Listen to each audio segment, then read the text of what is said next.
Supreme কোর্টে মমতা বন্দ্যোপাধ্যায় এবং অভিষেক বন্দ্যোপাধ্যায়ের পরাজয় ঘটল। তারা যেটা চেয়েছিলেন সেটা কিন্তু তারা করতে পারেননি। সুপ্রিম কোর্টের রায় এলো, সেই রায়টা যদি আপনারা লক্ষ্য করেন তাহলে পরিষ্কার সুপ্রিম কোর্ট পূর্ণ আস্থা রাখছে বিচার বিভাগের যে কাজ বা বিচারপতিরা যে কাজ করছেন, অর্থাৎ ভেরিফিকেশনের কাজ করছেন। 60 লক্ষ ভোটারের ভেরিফিকেশন চলছে, তার মধ্যে 10 লক্ষ ক্লিয়ার হয়ে গেছে, 10 লক্ষর কাজ সম্পূর্ণ হয়েছে, 50 লক্ষর কাজ বাকি আছে। এই মুহূর্তে সুপ্রিম কোর্ট কোনো হস্তক্ষেপ করতে রাজি নয়।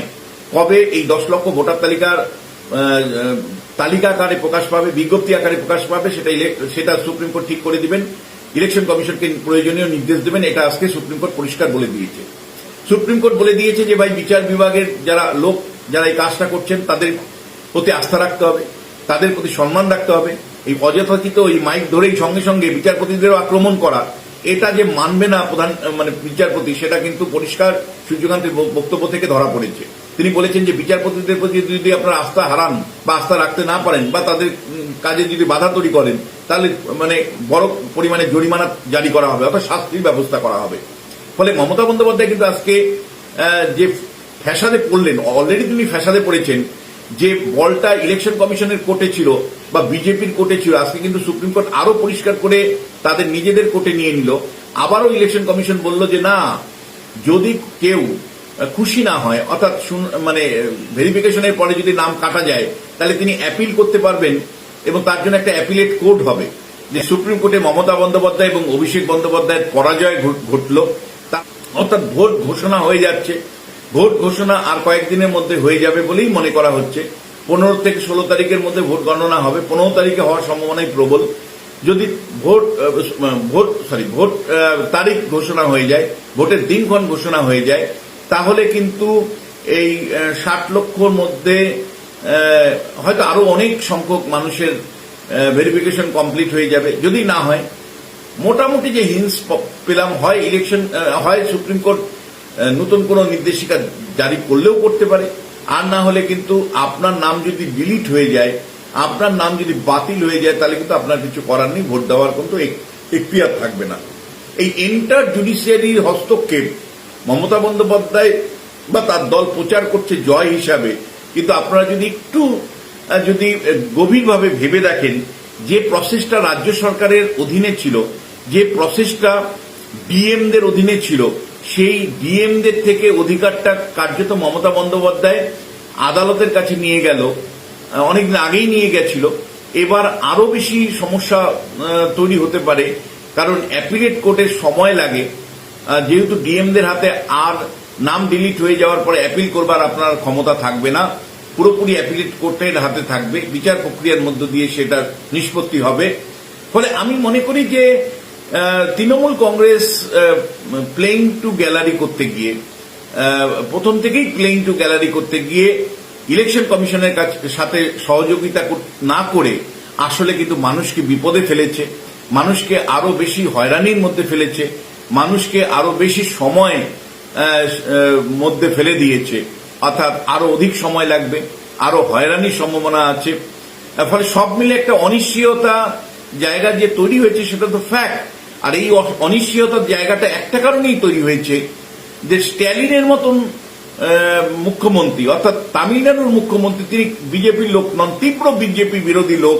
বিজেপির বিরোধিতা করেই তিনি তামিলনাড়ুতে জয়ী হয়েছিলেন এবং এবারও হয়তো হবেন।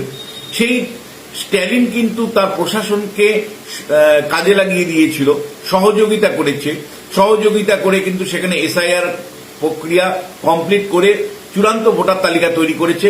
কোনো ক্ষোভ বিক্ষোভ কিন্তু সে রাজ্যে হয়নি। ফলে স্ট্যালিন তামিলনাড়ুতে যেটা পারল, মমতা বন্দ্যোপাধ্যায় পশ্চিমবাংলায় সেটা পারলেন না বা করতে চাইলেন না।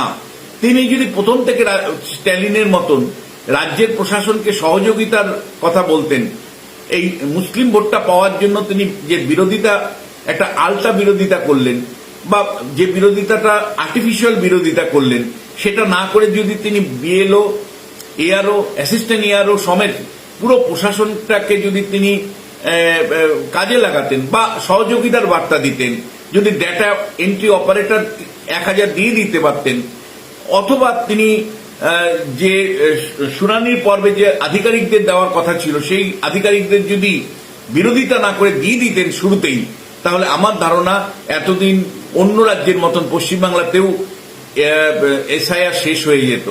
আজকে যে হয়রানি হচ্ছে, আজকে এখনো যে 50 লক্ষর ডকুমেন্ট ভেরিফিকেশন বাকি আছে, বিচার বিভাগের হাতে আছে, বা ডিলিট যাদের নাম হয়ে যাচ্ছে তাদের শুনানির জন্য আবার অ্যাপিলেট কোর্টে যেতে হবে, এই এত যে ঝঞ্ঝাট, এই ঝঞ্ঝাট কিন্তু একমাত্র হয়েছে রাজ্য সরকারের অসহযোগিতার ফলে। আজকে সুপ্রিম কোর্ট যে রায় দিল সেটা কিন্তু মানুষের অনিশ্চয়তা মানে আমি তো আর বলতে পারবো না কোর্টকে ধরে, কিন্তু আমি মনে করি যে মমতা বন্দ্যোপাধ্যায় জয় হয়েছে একেবারেই এটা বলা যায় না, বরঞ্চ কোর্ট আরো বেশি দায়িত্ব নিজের হাতে নিয়ে নিল, মানে ডিস্ট্রিক্ট ম্যাজিস্ট্রেটের হাত থেকে নিয়ে নিল, সিও থেকে নিয়ে নিল। তার ফলে রাজ্য সরকারের প্রশাসনের সামান্যতম নিয়ন্ত্রণ করা বা প্রভাব খাটানোর কোনো জায়গা থাকলো না।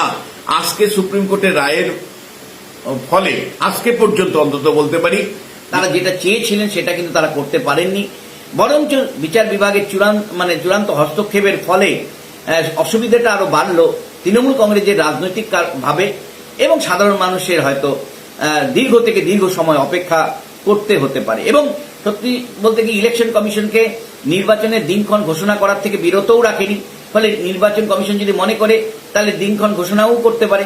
একটা আশ্চর্যজনক হলেও সত্যি যে তৃণমূল কংগ্রেস কিন্তু একথা বলছে না যে একজন ভোটারের নামও যদি ভেরিফিকেশন না হয় তাহলে আমরা নির্বাচন করতে চাই না, আমরা নির্বাচন বয়কট করব, বা অর্থাৎ সেইটা কিন্তু বলছে না।